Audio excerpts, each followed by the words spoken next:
The other day I was talking with some friends out in the front yard, and it reminded me that of all the people I know and of all the people that I hang out with, none of them ride motorcycles.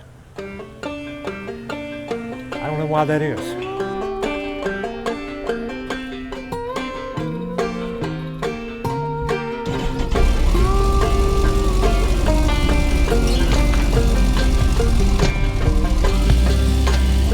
And it's not just my close neighbors that don't ride.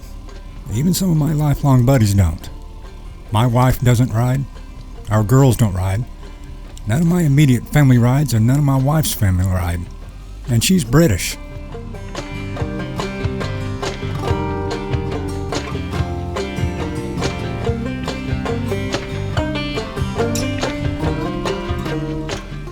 I've often said I feel like a living dinosaur that has been teleported into the 21st century and dropped into the time continuum.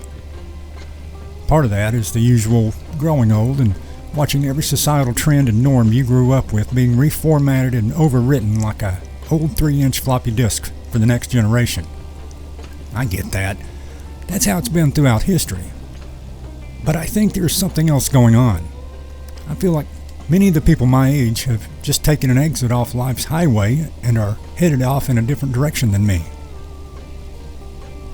Of all those family and friends that don't ride, some once did, but don't anymore. So as they say, the plot thickens. Okay, I know it's not a plot, and you and I both know that, but just bear with me.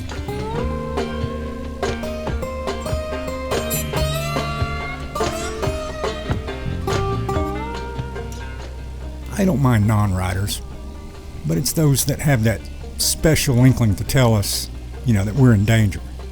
I just love it when some non-rider, upon hearing I ride a motorcycle, they just go into mom mode. Now I call it mom mode because it reminds me of how my mom felt and talked to me when I was 12 about riding motorcycles when I was young. Emphasis on young. The difference is, I was her child and I think she earned that right. But then there are these folks that don't even know me who actually feel some deep burning need to explain the dangers of motorcycles to me. As if in all the years of my riding motorcycles, I've somehow blissfully rode through all the dangers and pitfalls, completely unaware of the risks involved. If you ride, you may have come across one of these people.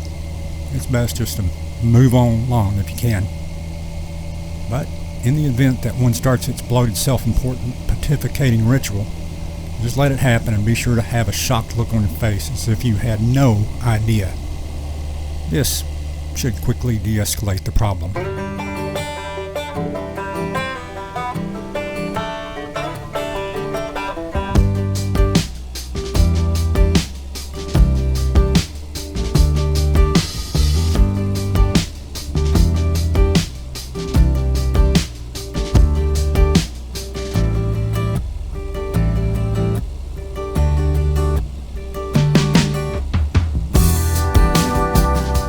I think what non-riders don't get is that to most of us who do ride, we have found those pitfalls and dangers.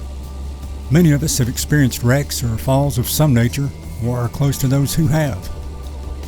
I think maybe they don't understand the concept of risk and reward when it comes to riding. It reminds me of that movie, Finding Nemo.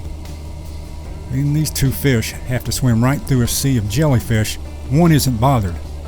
And it's not because the jellyfish won't sting him, but because he had developed a resistance to it. Because he had built up a level of immunity by living inside of a sea plant that stings fish. Well, you know what they say.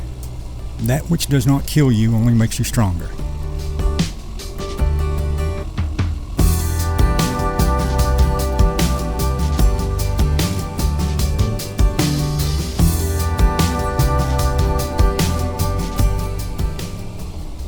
Those that don't ride or quit riding, they may not fully understand how at home we are living in a place they believe will sting them if they enter. I guess in that respect it makes sense why they feel they have to warn us. Riding a motorcycle is the one thing I love doing that also builds up my resistance to the kind of complacency in life that is all too easy to fall into as we get older. Now in that movie, that fish always made sure to have his son Nemo brush up against the stinging plant to keep his resistance up, to stay alive. I not only want to ride, I have to. I guess we're different that way.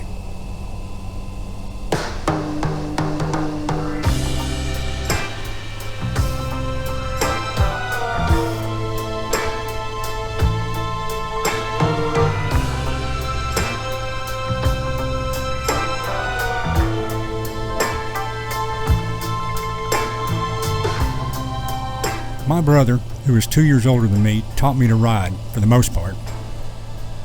And I say for the most part because I don't really remember a lot of hands-on training or being given any written material to study.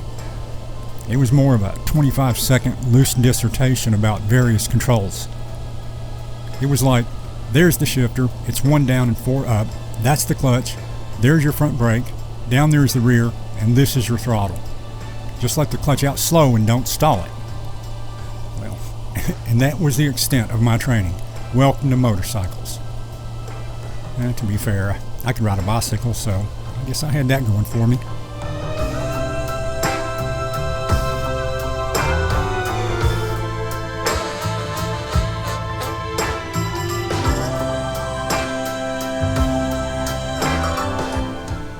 The rest of my training involved a lot of broken clutch levers, an equal amount of front brake levers, and numerous trips to a special tree in the woods that had 2 trunks where I could just wedge my front wheel in.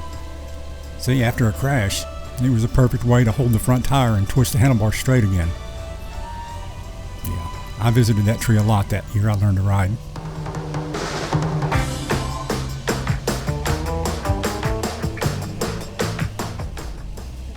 It goes without saying that those spills or teaching moments led to plenty of minor injuries. Looking back now, I know those spills were the best thing that had ever happened to me. Experiencing pain was the greatest instructor I could ever have.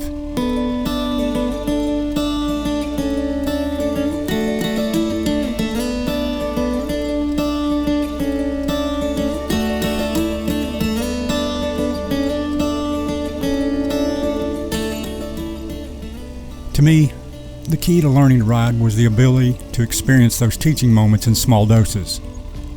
Being able to identify those mistakes and make necessary corrections, and then see those corrections work to help avoid another spill, was a necessary process. And those small doses came in the form of me learning to ride off-road, on smaller bikes, with greater speeds, hard surfaces, and other drivers' mistakes could not compound my own. I didn't know it then, but that was teaching me risk management. I'll never forget that feeling I had when I figured out how to apply enough power in a turn to get the rear tire to slide out to the side to go around the corner drifting. I was too young to understand the bike's geometry and why this allowed me to go faster, but that was the kind of moment of exhilaration and satisfaction that has bonded me to motorcycles forever.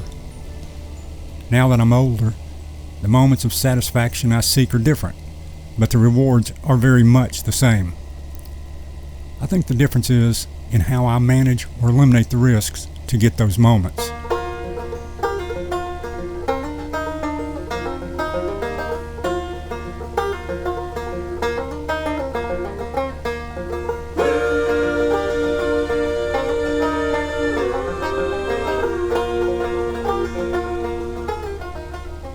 I've often wondered what my life would be like if I didn't have the motorcycling memories so fresh on my mind, driving me to kindle more memories as I get older.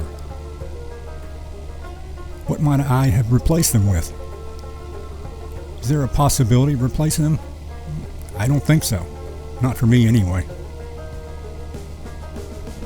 And it is here that I think motorcyclists are a different breed from our contemporaries. And even those that have ridden motorcycles in the past but grew older without ever returning, or those that never have.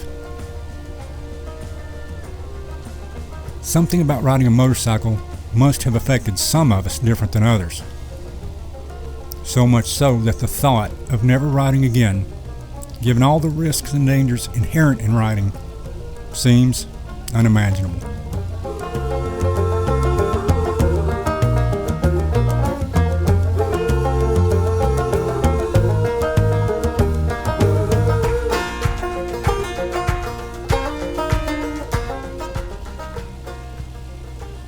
Hey, I want to thank you guys for watching my videos. I really appreciate it. If you have any comments, as always, leave them below and I'll get back to you. And we'll see you in the next video. Thanks again. Bye.